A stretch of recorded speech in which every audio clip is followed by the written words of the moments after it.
Bien, hoy hablaré sobre mi marco teórico y sobre mi propuesta, ya que de qué va mi propuesta y sobre todo mi marco teórico.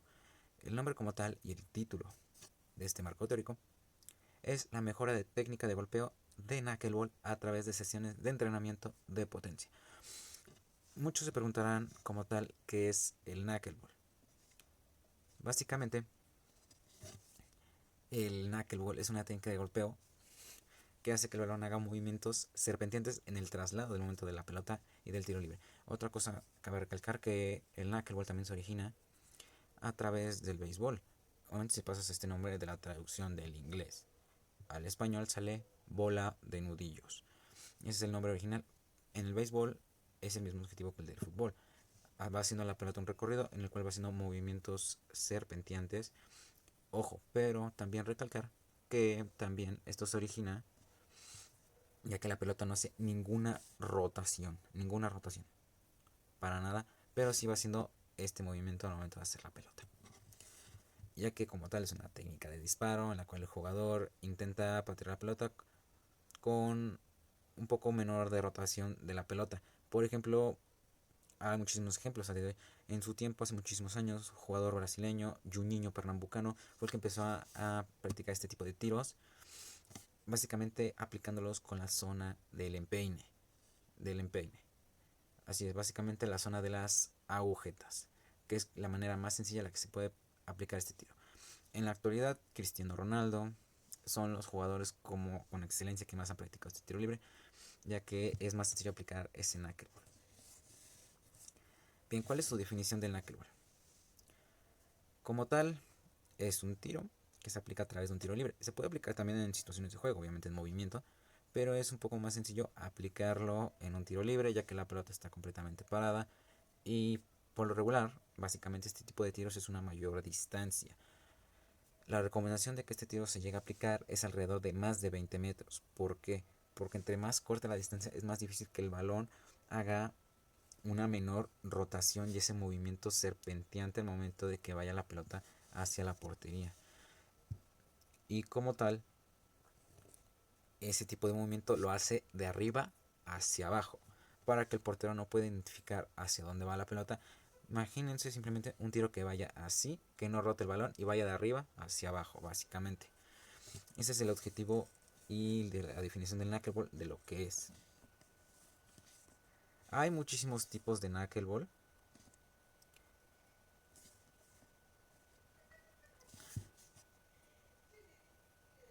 Por ejemplo, hay knuckleballs que se aplican con la parte interna del pie.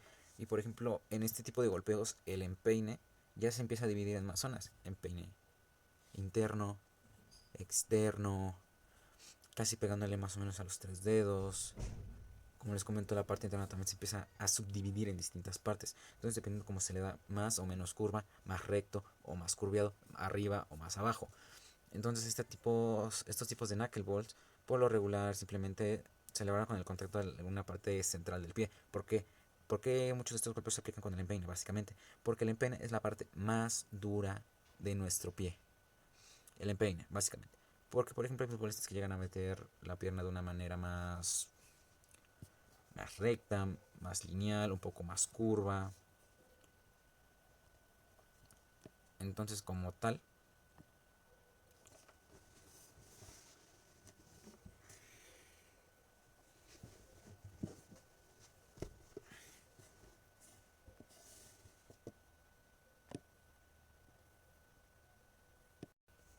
y es como tal, practica mucho sobre dependiendo del tipo de jugador, porque por ejemplo hay golpeos que se llegan a aplicar en ciertas zonas. Por ejemplo, estos son unos tenis míos.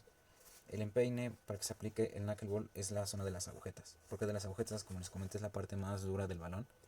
Y como les comenté también, hay muchos que el golpeo lo llegan a hacer de manera recta, otros más curva, utilizando a lo mejor esta parte, pero también involucrando la parte del empeine. Pero como tal el knuckleball, la mejor ejecución que se puede aplicar para un knuckleball es a través de la zona de las agujetas, para resumirlo y dividirlo en una parte puntual de la pierna. Ya que por ejemplo hay otro tipo de calzados incluso que tienen un poco orientadas las agujetas hacia un lado. Entonces por ejemplo en este caso tendríamos un mayor espacio en la zona del empeine, ya que este calzado está un poco más direccionado a las agujetas para liberar esa parte del golpeo, para tener una zona más limpia, que exista un mayor contacto con el balón. Bien.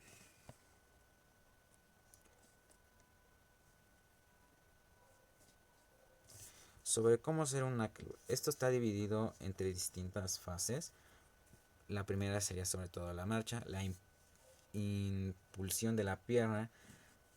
La tercera vendría siendo la pierna de golpeo. La cuarta, la pierna de apoyo, que es una de las partes más importantes. Y la quinta, el traslado en forma relajada. ¿A qué se refieren estas fases? La marcha es saber cómo hacer ese recorrido. Si vas recto hacia el balón o te colocas a un lado de la pelota, o al momento de que vayas de manera recta haces una pequeña curva en el momento del traslado. La impulsión, qué fuerza se le va a aplicar al balón dependiendo la distancia. La tercera, la pierna de golpeo. ¿A qué se refiere esto? Aquí aplican muchas cosas sobre desde la rotación de cadera, entre la rigidez de la pierna y sobre la potencia en la que se va a aplicar el golpeo. La pierna de apoyo, porque es muy importante la pierna de apoyo. Básicamente se le dice pierna de apoyo porque al momento de que tú llegas a poner la pierna, un suponer yo soy derecho, hasta el tiro libre, yo le voy a pegar con mi pierna derecha. Necesito que la pierna izquierda haga un mayor apoyo que la derecha, porque el momento de que yo llegue a hacer el traslado de la marcha para acercarme al balón y para poder golpearlo, tengo que colocar la pierna de apoyo, la pierna izquierda, justo al lado del balón. Se llame milímetros, centímetros. Pero el chiste es que tiene que estar colocado a un lado del balón. ¿Por qué a un lado del balón? Porque al momento que se llegue a contactar puede existir una mayor potencia hacia el tiro. Y esto va a ser lo que nos va a ayudar mucho. Esta es de las partes más importantes, sobre todo el pie de apoyo. El traslado de forma relajada. ¿A qué se refiere esto? Que después de contactar el balón puedas existir un mejor aterrizaje como tal. Por eso es muy importante también la pierna de apoyo. Porque si no se llega a aplicar, puede existir que por la potencia en la que el jugador puede aplicarlo, puede llegar a caerse hacia enfrente, hacia un lado, o que el tiro simplemente no vaya bien. Sobre el golpeo.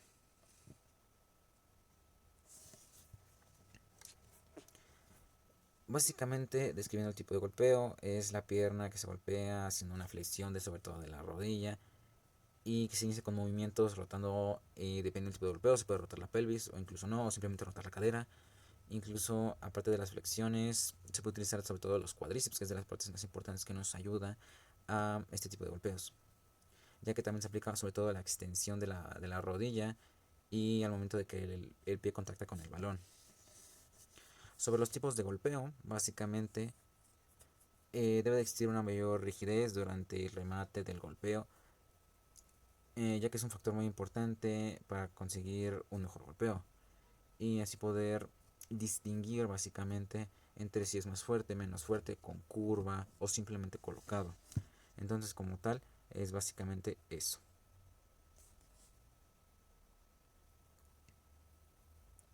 Bien, sobre la efectividad del golpeo, básicamente es saber cómo colocar el balón, ya que muchas veces en situaciones de juego hay unas en las que se llega a permitir que sean los tiros esquinados o no tan esquinados, o por abajo hacia el centro o con máxima potencia. Sobre las definiciones, ¿por qué las definiciones básicamente? Como tal, esto sucede dependiendo igual de los tipos de situaciones de golpeo, ya que muchas veces algunos tiros pueden ser dentro del área o fuera del área, entonces puede existir una mayor complejidad de estos mismos y con lo cual se puede expresar de diferente forma. Entonces es muy importante que dependiendo del tipo de técnica que se vaya a usar es como mejor o peor nos llega a salir. Sobre los tipos de definición, básicamente aquí están divididos en las zonas de pie, básicamente las muy sencillas: parte interna, parte externa, tres dedos, trivela, empeine interno, empeine externo, talón, incluso algunos se llega a aplicar. Con la suela es dependiendo también de la situación de juego. Sobre qué ejercicios es muy importante practicar definición, obviamente como tal, tiros a cierta distancia, son de los más importantes, a ciertas distancias, más cortas, más largas, para mejorarlos, porque no sabemos en qué situación de juego, o dependiendo en qué momento se llega a aplicar un tiro.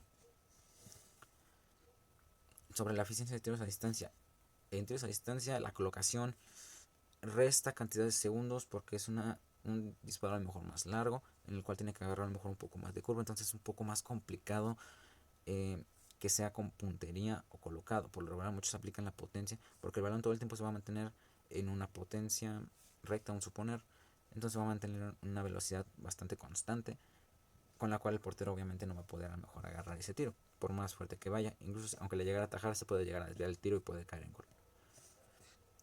Sobre los ejercicios de tiros a distancia, por ejemplo, es muy práctico que practiquen en tiros libres, y la recomendación que siempre se practiquen dependiendo la sesión, porque por ejemplo, si un día se trabaja físico, que ese día no se trabaja, la mejor recomendación es que se trabaje a la siguiente sesión de entrenamiento, igual dependiendo de las edades con las que se vaya a trabajar. Sobre el tiro libre, básicamente es una herramienta de nosotros en el fútbol, ya que a través de una falta nos podemos originar una situación de peligro, ya que por lo regular el tiro libre se utiliza para centrar, para pasar o simplemente para tirar. Entonces esto nos ayuda a que se reúne el juego de una mejor forma, ya que en aquellos años en el fútbol, a sus inicios, como el fútbol se originó en Inglaterra, básicamente es un poco complejo, porque antes no existían tantas reglas como hoy. Básicamente el fútbol de aquel entonces podría decirse que vendría siendo el fútbol americano de hoy en día, que pues se puede llegar a traquear, a tirar, patear. Entonces en aquel entonces no existían las faltas. Entonces por eso a través de los años, a través de un estudio de Cambridge, me parece, de Inglaterra, básicamente de ahí mismo empezó a originar las reglas para el fútbol y que se hiciera un poco más dinámico. ¿Qué es un tiro libre? Como bien lo comenté, es a través de una falta en la cual se origina cierta distancia, en la cual nosotros tendremos que aportar, sea un tiro, un pase o algún centro, y dependiendo de la metodología del equipo que se llegue a utilizar es dependiendo cómo utilizan sus tiros libres. Sobre por qué se inventó, como bien lo comenté, son para situaciones de juego en las cuales se detiene la pelota y para que exista esas situaciones de juego en las que tenemos que cubrir ese tiro libre o tenemos que aplicar ese tiro libre de la mejor forma, ya que es dependiendo igual la metodología, la estrategia de cada equipo. Sobre mi tema secundario, básicamente la potencia en el fútbol se llega a manifestar a través de los sprints, de los contactos con algún otro jugador o simplemente para alcanzar un balón o para cubrirlo, para barrerse incluso también llega a aplicarse. Sobre cómo se llegará a manifestar en el uso de la pelota, podría ser alargar un balón, rematar el balón de cabeza a través de un salto, rematar una volea. Existen muchísimos factores que nos ayudan a aplicar la potencia en el fútbol. ¿Por qué es importante trabajarlo? Básicamente es esto deriva dependiendo de cada persona y de cada equipo, porque si se han fijado, los porteros son muy altos. ¿Qué pasa? Que un portero más alto, al momento que llegue a saltar para cubrir un centro, llega a agarrar la pelota y vaya un jugador a lo mejor un poco más bajo, pueda contactar y obviamente va a ganar el portero. ¿Por qué? Porque es más alto. Entonces ese sería un factor. Los defensas centrales por el lugar también son así. En algunos equipos se llega a utilizar los mediocentros defensivos que también son muy altos. En algunos otros equipos se practica que el delantero sea muy alto para que llegue a saltar y rematar de cabeza, porque es un poco más alto y puede aplicar mucho mejor su potencia. No quiero decir que algunos jugadores más chicos tengan menos potencia.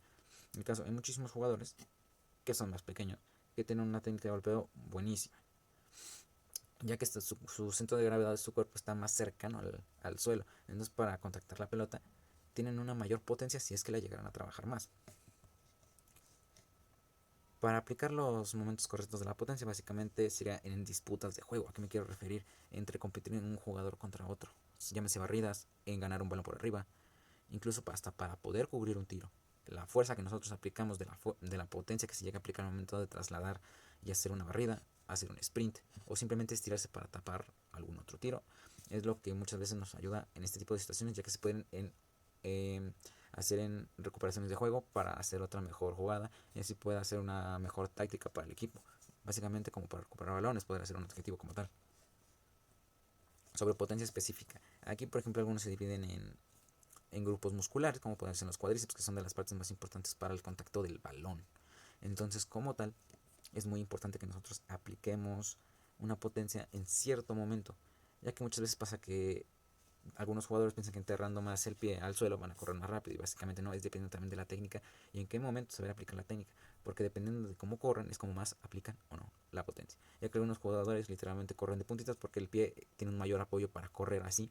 Entonces básicamente puede existir una mejor potencia en ese sentido, no necesariamente correr y correr y correr y simplemente no sea algo eficiente. Sobre cómo trabaja la potencia, se utilizan sobre todo muchos ejercicios de flexibilidad, ya que son de los más importantes para nosotros. Algunos ejercicios también pueden ser ejercicios pliométricos y, por ejemplo, también en lo de los brazos también nos llega a aplicar bastante, porque al momento de correr tiene que hacer algo cruzado y las piernas también tienen que ser como algo más cruzado para poder ejecutar esa buena biomecánica. Sobre los grupos musculares que se trabajan, iguales dependiendo de cada momento y situación de juego, ya que en algunos pueden involucrarse hasta músculos que involucran la espalda para poder saltar, cuádriceps, isquiotibiales, incluso sobre el apoyo de las piernas también nos necesitamos mucho, o de las pantorrillas también necesitamos mucho ese tipo de apoyo de grupos musculares para ejecutarlos bien, porque algunos se pueden ejecutar bien, pero a lo mejor al momento de la caída, después de la barrida, puede existir alguna pequeña microlesión o una lesión puede llegar a suceder. Sobre los tipos de potencia en el fútbol, obviamente se aplican en el disparo, obviamente, en el remate de cabeza, en las barridas, en alcanzar un balón, en disputar el balón con algún otro jugador, simplemente compitiendo de choque a choque, hombro con hombro, o simplemente que el portero aguante el balón en una tajada. Eso es básicamente la potencia del salto que llega a aplicar para poder alcanzar la pelota. La potencia en un tiro libre, ¿en qué nos beneficia esto? ¿Y en qué nos llega a ayudar? Por lo regular se aplica la fuerza relativa, ya que no necesariamente un jugador que tenga una musculatura bien trabajada significa que le vaya a pegar más al balón, más fuerte al balón. Obviamente es dependiendo de la técnica de cada uno. Yo creo que verán muchos el caso de las piernas de Cristiano Ronaldo. Él en sus momentos, cuando estaba en el Manchester United, era un jugador súper delgado, pero le pegaba bastante fuerte.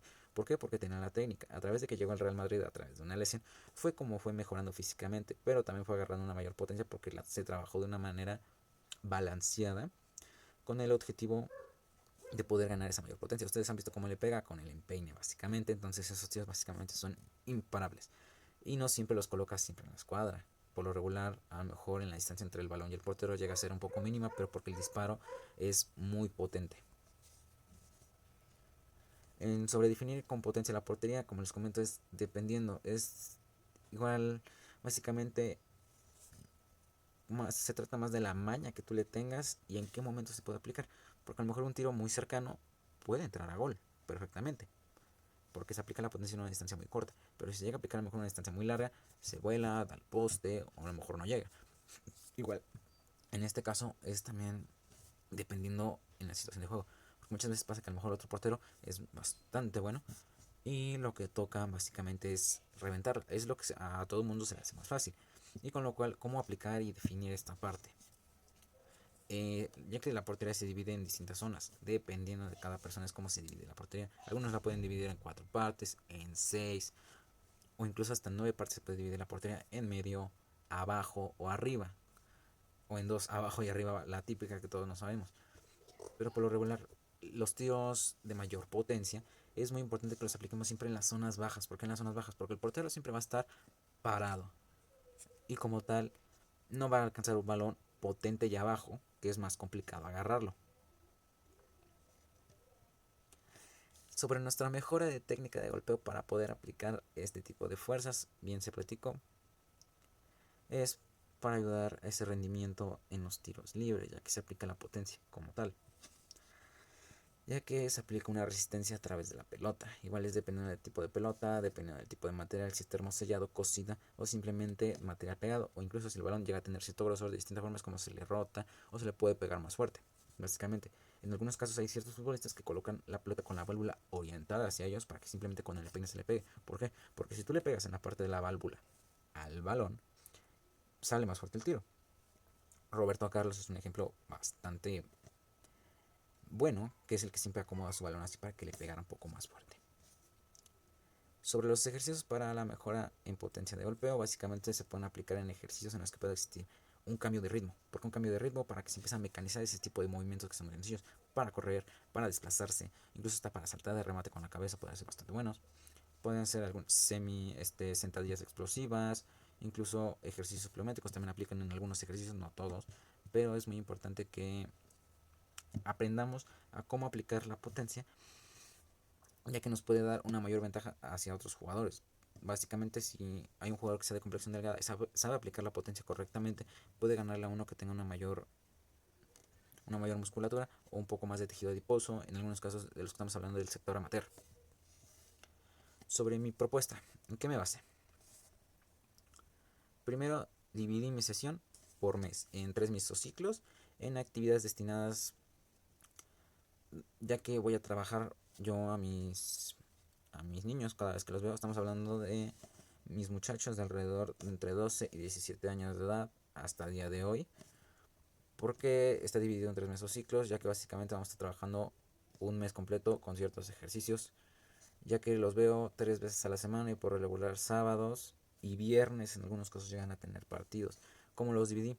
El día lunes por lo regular yo los pongo a trabajar unas sesiones de potencia de físico, ya que son los días que muy rara vez llegamos a tener partido. Entonces por lo regular les llego a aplicar ese tipo de sesión para ese día.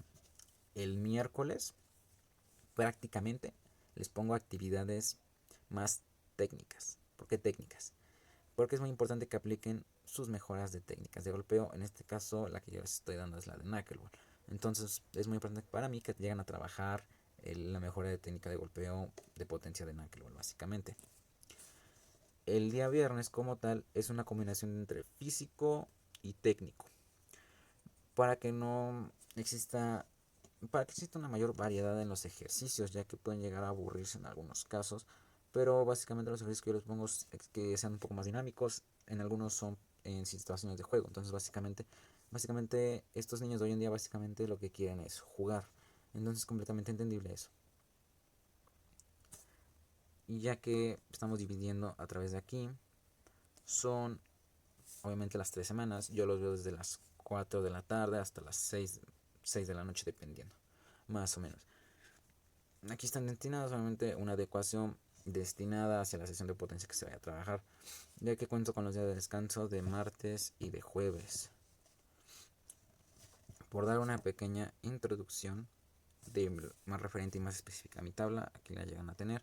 Básicamente es dependiendo del tipo de calendario, básicamente, porque muchas veces pasa que llegamos a tener partidos incluso hasta los miércoles, que es totalmente entendible. Por eso el calendario está destinado así: lunes, miércoles y viernes llega a haber sesiones de entrenamiento, unos días de descanso que está del martes y del jueves, y que no sea una sesión tan pesada, porque 2 horas yo creo que es un tiempo más que suficiente para trabajar este tipo de edades, ya que en este tipo de edades podemos obtener un mejor potencial para cada jugador. Sobre las bibliografías, básicamente que me basé y de dónde las saqué, me basé mucho en libros, en algunos documentales, incluso me basé mucho en el documental de Cristiano Ronaldo, básicamente cuando lo llevan a una especie de cuarto todo de color negro y le hacen ciertos ejercicios de potencia, no sé si lo llegaron a ver. Algunos son aplicados en el golpeo a cierta cantidad de vidrio, sobre las técnicas de golpeo que él usa, sobre la técnica de salto que llega a utilizar. En algunos casos ese tipo de documentales me ayudó bastante, sobre todo para la potencia, ya que había ejercicios en los que él decía y que le preguntaban que era muy bueno y por qué. Incluso llegan a asemejar con otro atleta incluso. Pero yo aquí en mi caso, aparte del documental, utilicé muchísimos artículos científicos que me ayudaron a sustentar mis técnicas de golpeo o sobre cómo trabajarlo físicamente, la potencia. Entonces, en algunos casos, por ejemplo, si no me equivoco, creo que las 3 primeras referencias las encontré en una página en la cual te describía a fondo los diferentes tipos de golpeos y técnicas y cómo se manifestaba la potencia. Y ya de ahí para abajo, por lo regular sí me fui basando en algunos videos, en alguno que otro libro, pero por lo regular mi objetivo como tal era sobre la mejora de potencia a través de una técnica de golpeo, que es la del knuckleball. Entonces, por ejemplo, el knuckleball a día de hoy muchas personas no lo llegan a conocer, pero yo creo que alguna vez muchos los hemos aplicado este tiro en alguna situación extrema en la que se llega a aplicar. Y como tal, me basé también porque estamos hablando del año 1950, en el cual un jugador brasileño empezó a aplicar este tiro, pero porque estaba lesionado y casi en esta técnica de golpear con el empeine no le dolía el pie al momento de pegarle. Y como tal, así se empezó a practicar este tiro a través de los años y se fue mejorando cada vez más.